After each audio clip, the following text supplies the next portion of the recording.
আশা করি সবাই ভালো আছে। আজকের ভিডিওর মূল আলোচ্য বিষয় হলো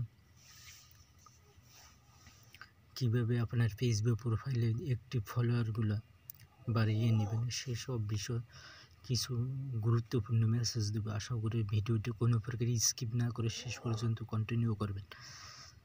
বিশেষ করে যারা নতুন ইউজার আছেন তাদেরকে একটা বিষয় পরামর্শ দিতে চাই।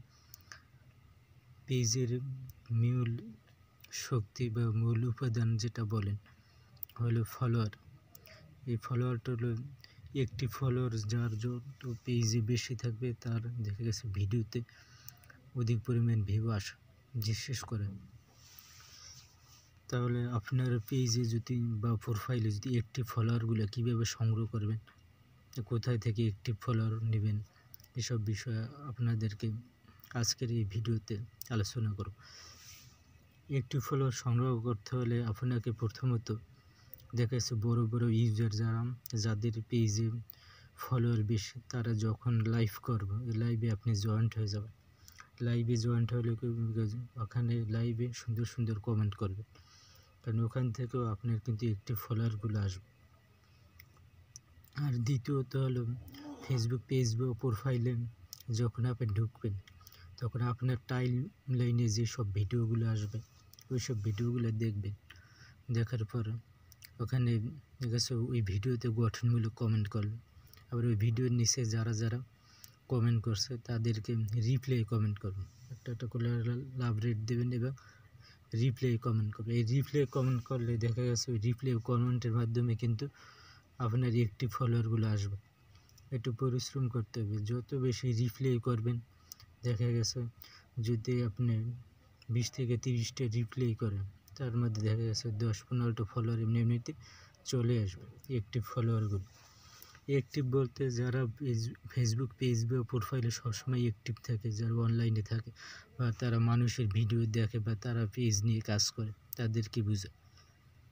তা আপনাকে অ্যাক্টিভ ফলোয়ার সংগ্রহ করতে হলে এভাবে ধারাবাহিকভাবে যদি করতে থাকেন দেখা গেছে আপনি পেজটা প্রথমত হলো অন্যান্য পেজের সাথে আপনার পেজটাকে পরিচিত করতে হলে অবশ্যই আপনাকে কমেন্ট করতে হবে, এমন গঠনমূলক কমেন্ট করবে যাতে অন্যান্য অডিয়েন্সগুলো আপনার পেজে ভিজিট করতে আসে। তাছাড়া দেখা গেছে আপনার পেজে যদি ভালো কোনো শিক্ষণীয় কোনো ভিডিও থাকে যেন অডিয়েন্স বা লোকজন আপনারা দেখে আপনার ভিডিওটা যদি ভালো লাগে অবশ্যই আপনার পেজটাকে ফলো করে। দেখা গেছে আপনার ভিডিও যদি ভাইরাল হয় ওইভাবে গ্রো করে। দেখা গেছে ফেসবুক যদি আপনার ভিডিওগুলো সাজেস্টে নিয়ে যায় ফরইতে নিয়ে গেলে দেখা গেছে ফরইতে যেসব ভিডিওগুলো চলে এগুলো কিন্তু অটোমেটিক্যালি ফলোয়ার চলে আসে, কারণ যেসব ভিডিওগুলো ভাইরাল হয় ওই সব ভিডিও সাধারণত ফরইতে বেশিরভাগ সাজেস্ট করে। তবে প্রথম অবস্থায় আপনাকে একটু কষ্ট করে নতুন অবস্থায় দেখে ভিডিও তেমন একটা পাবলিশড হয় না, এটা গ্রো করেন। ধারাবাহিকভাবে যদি আপনি ভিডিও আপলোড করেন বা কন্টিনিউ ফেসবুক পেজ বা প্রোফাইলে অ্যাক্টিভ থাকেন দেখা যাচ্ছে আপনার পেজটা অনেক গ্রো করবে। যত বেশি লাইনে থাকবেন, যত বেশি ফেসবুকের গাইডলাইন মেনে কাজ করবেন ততই আপনার পেজটা আস্তে আস্তে ধীরে ধীরে অনেক বড় হবে এবং গ্রো করবে, পরিচিতি পাবে। এভাবে আর কি যে কয়টা কারণ বলে ওইভাবে এমনি ঠিকভাবে যদি আপনি কাজ করতে পারেন ইনশাল্লাহ আপনার পেজে ফলোয়ার রাতারাতি বাড়বে। কন্টিনিউ কাজ করেন, কন্টিনিউ কাজ করলে দেখা গেছে আপনার পেজের ফলোয়ার অবশ্যই বাড়বে। তো ভিডিওটি বেশি বড় কোনো ভিডিওটি আজকে এ পর্যন্ত, আবার দেখা হচ্ছে পরবর্তী কোনো ভিডিও। ততক্ষণ সবাই ভালো থাকবেন, খোদা হাফেজ।